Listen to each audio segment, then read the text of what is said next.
Well, everybody, I let the credits run completely through, and boy, were they incredibly long. Incredibly long. But I wanted to make sure that there was nothing at the end, and there was not. There were no end credit scenes or anything special. It simply said the words, "The world is yours," and that was it. But I wanted to let that run through just in case, and I basically want to give my thanks to all the game developers and people who put this game together. The producers, the developers, the artists, everybody that goes into this game to make it happen. Thank you very much for making it happen. Watching those credits was just a tremendous amount of people that went into making this game, and every one of them had a special part into making it what it is. So thank you for making the game Far Cry New Dawn. I hope Kim is proud of what she helped orchestrate here. Let's kind of go out here so we don't hear people talk, and I'm going to just give you my overall review of the game. Because at this point, I am completely done. I have played it. It is over. It is finito. That's all she wrote. Now, let's review the game. First of all, the main reason why I played this game is because it is a direct sequel to Far Cry 5.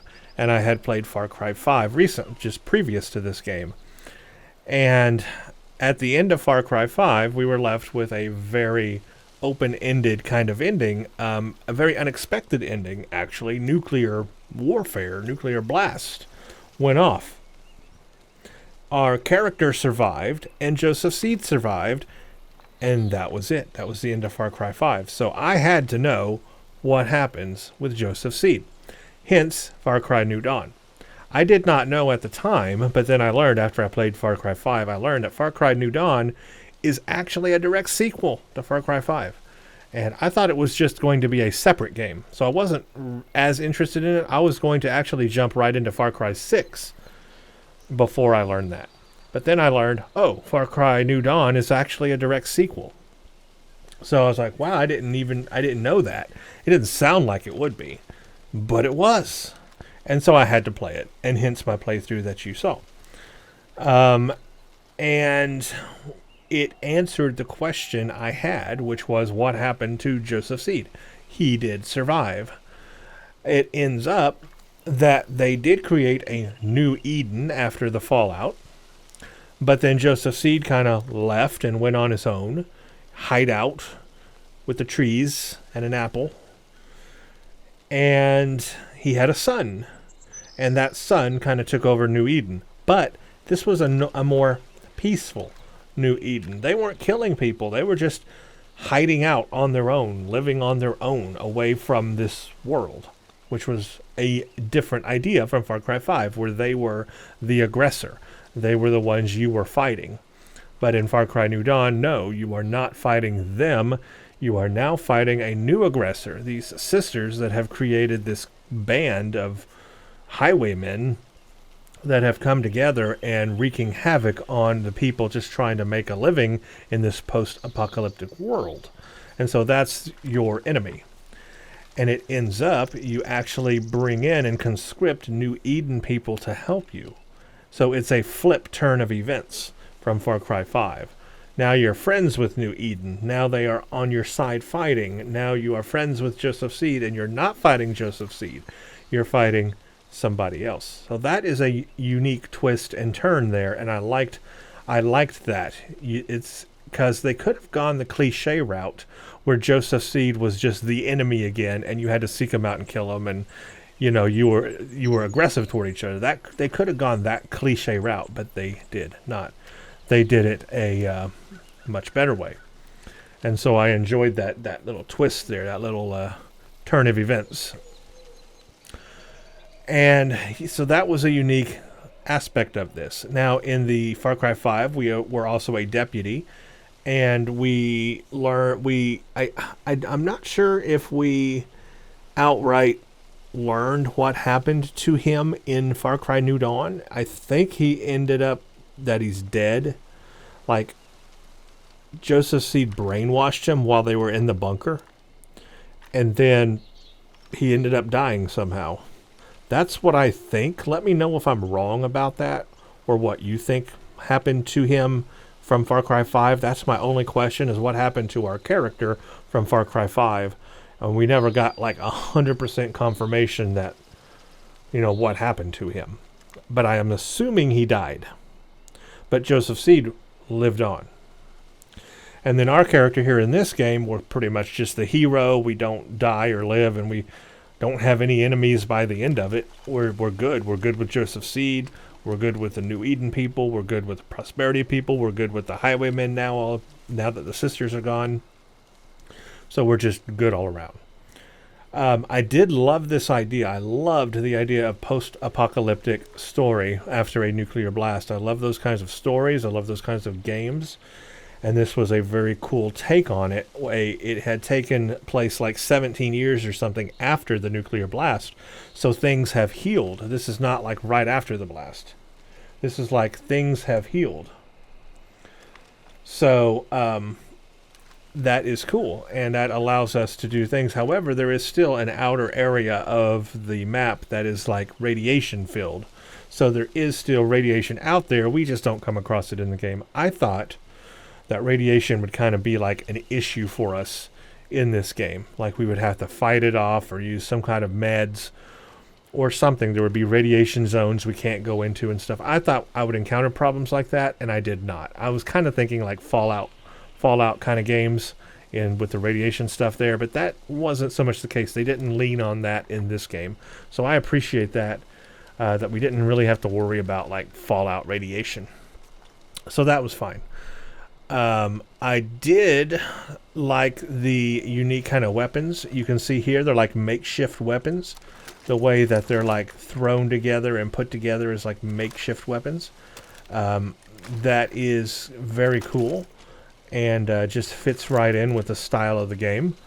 So that I liked that. They're not just regular weapons. They're like makeshift put together weapons.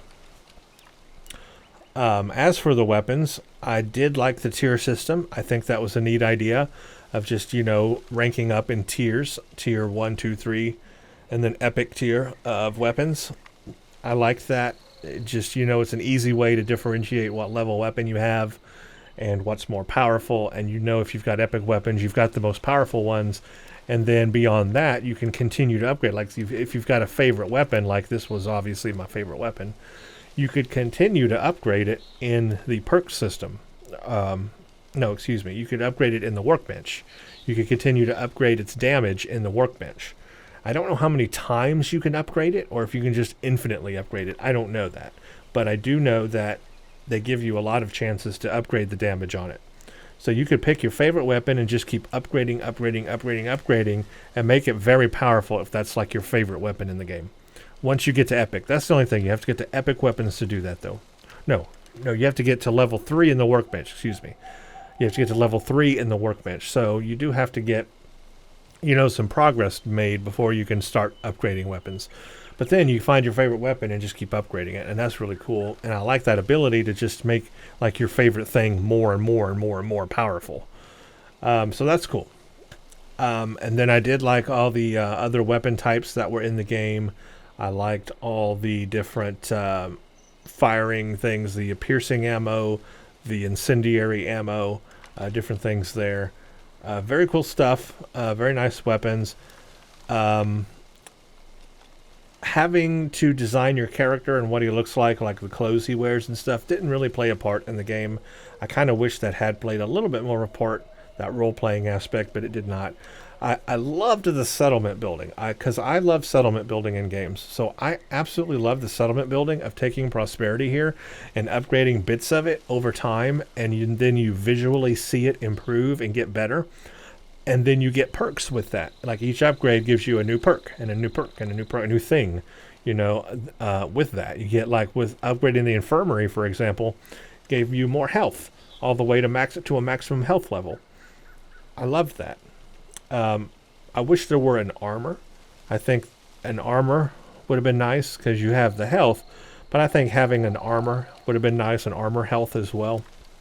But anyway, I love the settlement building in the game, and I do wish, though, it went one step further and maybe allowed you to customize things a little bit more or customize the look. Like they went with this yellow paint here. Well, what if I got to decide the color, right? What if I got to go in and say, oh, what color would you like to make prosperity? And then you can upgrade it and then change the colors of it. Maybe change the fencing. Like, would you like stronger fencing? Yes. And put like, metal fencing and huge barriers and a little more customizability in options for the parts of your city to upgrade like little bits of it, like the fencing and the colors, like I said, and trees and defenses around it and offenses and just other things about it. Maybe build up even taller, more buildings on top, just build it even taller. Some things like that would have been cool. Just one step further on the settlement building, I think, would have been really cool from a role-playing perspective, because I like that sort of thing, and I just would have liked to seen that here. But what they had is good, because they didn't have that in Far Cry 5. So that was cool here. What else? The scope of the game. Let's talk about that. So the scope of this game is obviously smaller than Far Cry 5. Far Cry 5 is much bigger map. A much bigger map, more outposts, more things to do, just a bigger game overall. This is definitely a scaled down, smaller game, simply meant to be a sequel to Far Cry 5. It's a game that you could play on its own, sure, but you wouldn't really have any context for what's going on unless you played Far Cry 5. So I recommend playing Far Cry 5 first and then this. This is more of like, it almost feels like a DLC, but like a big DLC, like a really big DLC. Because it's a game, but it's not as big of a game as like Far Cry 5 was. You could plow your way through this game pretty fast if you wanted to. So it's not a huge game in scope. It's not a huge game in map size. It's not a huge game. But that can also be good because it can just be a fun kind of game. You can just have fun in it that way. But it can also be a grindy kind of game. And by that I mean, this game, you need a lot of crafting materials to craft all your stuff. And that means you're going to have to grind. You're going to have to grind outposts. You're going to have to grind ethanol. You're going to have to grind crafting material. You're going to have to do those expeditions for crafting material, like circuit boards and stuff that you need to upgrade your weapons. So that can be a bit disliked by some if you don't like grinding aspects of games, because this one requires that you do some of that, especially if you want that ethanol to upgrade your base. You're going to have to grind, either by stealing trucks and taking ethanol back to an outpost or scavenging outposts over and over again. Somehow, some way, you're going to have to do that to get enough ethanol to upgrade your base if you want all the perks. So the grindiness, I could see that some people might not like that. And even I could have spent more time doing that. I decided to go ahead at the end of this video and just push through the main storyline all the way to the end. But I could have stopped and taken more time to do more expeditions and scavenged more outposts, which would allow me to do more perk upgrades or weapon upgrades. So you kind of have a choice. Do you just want to go to the end with what you've got and say, yeah, that's good enough, which is kind of what I did, or do you want to spend that time grinding, spending a lot of time grinding materials so that you are really equipped for the end? That's an option, of course. I guess I balanced it pretty well, I would say. I balanced it pretty well. I got to level 2 on the expeditions. I did every expedition up to level 2, and then I did a couple at level 2. So I at least did all the expeditions once. And so that's something you could keep grinding, and then, of course, scavenging the outposts, that gets really difficult. And it is kind of necessary if you want that ethanol. Flat out. That's just the way it is. So, yeah, that's kind of that on all of that. Let's talk about the graphics real quick. Love the graphics in the game. This game came out in 2019, and it is now 2022 as of my playing of it. It holds up in the graphics department. The game has an HD texture pack, and I have that installed and enabled throughout this entire playthrough. And so that allowed better texture quality in this game, which definitely made it look better. I absolutely recommend playing this game with the HD texture pack. Just make sure you have a video card that has at least 8 gigs of RAM on it so that your gameplay is smooth. At least 8 gigs of RAM to get smooth gameplay with the HD texture pack. More if you can. More if you can is better for that HD texture pack, especially if you're going to play at a high resolution. I was playing this game at 1440p with maximum game settings, HD textures turned on, and it looked great. This was on an RTX 3080, and it played great. Frame rates were great. There was only one area where it kind of went down into the 40s or 50s, and that was kind of when I was looking into the distance and there were like a whole lot of enemies at one time. There was some moments I saw where it went down into the 50s and maybe the 40s briefly, even on an RTX 3080. But again, I'm playing at 1440p, highest game settings, HD textures enabled, and it did that on that. So, but otherwise, it held up very well. Right now, I'm sitting at 80 FPS, looking at what I'm looking at right now, 80 FPS. So very smooth gameplay for me, played very well. The graphics are very good. The lighting, I love the lighting in the game, how it comes through the trees. You got the lens flare. Some of the lighting in this game is really good. The time of day change, also very good.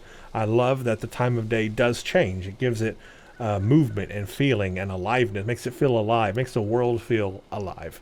And I love that. So graphics, definitely good in this game. It also supports HDR.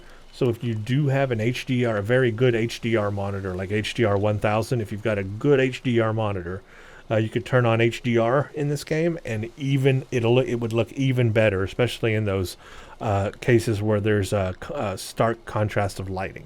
Would look really good. So this game can look very good depending on your setup.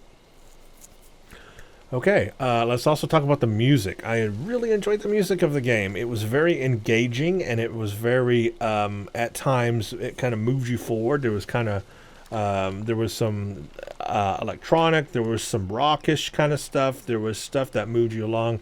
As I was listening to all the music in the credits, there was some good music there. I was really enjoying the music in the credits. So this game does have good music. Just be careful, obviously. I couldn't play all of that in my YouTube video because of copyrights and all. And I did have the option turned on to where it has like safe streaming music so that it's not copyrighted. But if you turn that off and you're just playing it on your own individually, the music and the sounds and all that are really good. And then you can use the radios and the cars and stuff like that to listen to music through the radios. And that's also unique. So that's something you can do. I had to turn that off for my playthrough, but you would have that option if you were playing it on your own.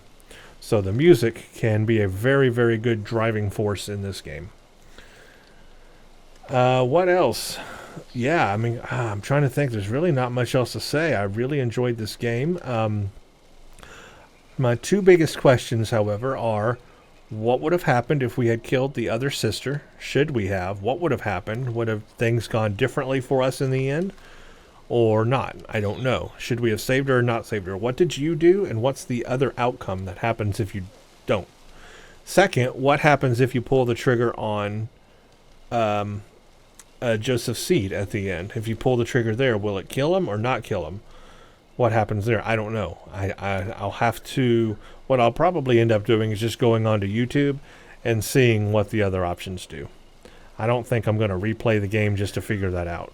But I will watch a YouTube video to see what happens. So that's probably what I'll do to figure it out so that I will know. But let me know what you did when you played it.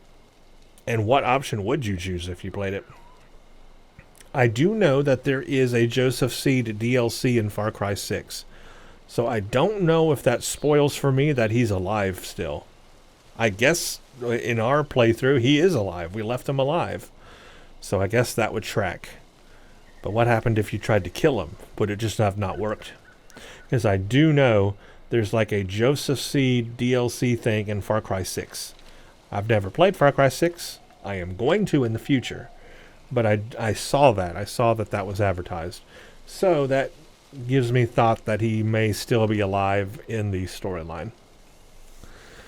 So that is another thing. I will be playing Far Cry 6. I am now done with the Far Cry 5 stuff, Far Cry New Dawn, and Far Cry 6, which just came out recently, is a new game I'll be jumping into, and I will do a full playthrough of Far Cry 6 on this channel. So that's where I'm going to leave it. I like this game a lot. I really enjoyed my playthrough.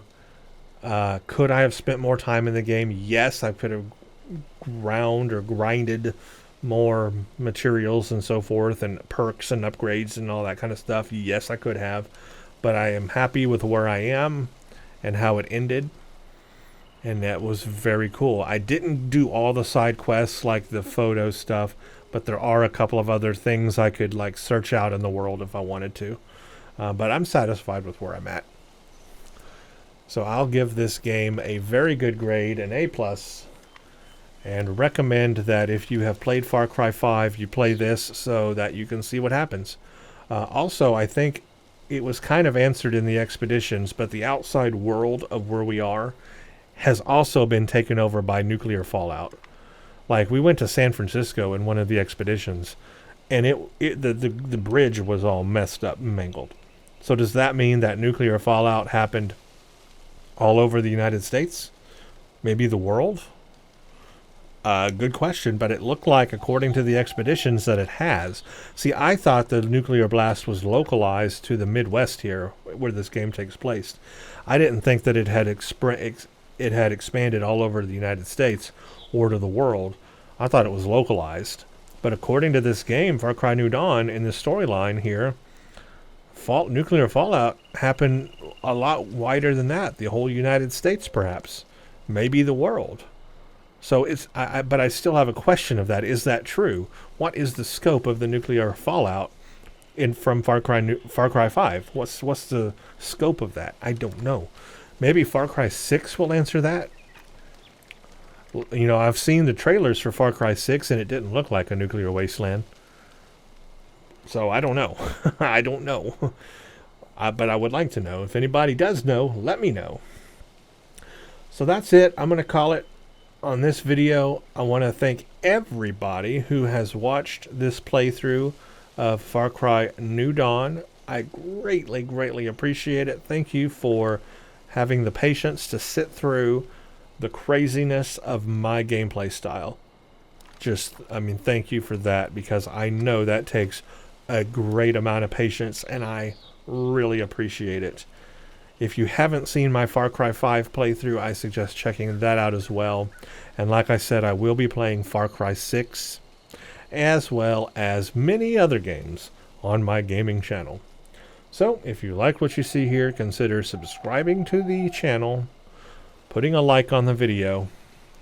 Thank you all for watching, and stay tuned for the next one.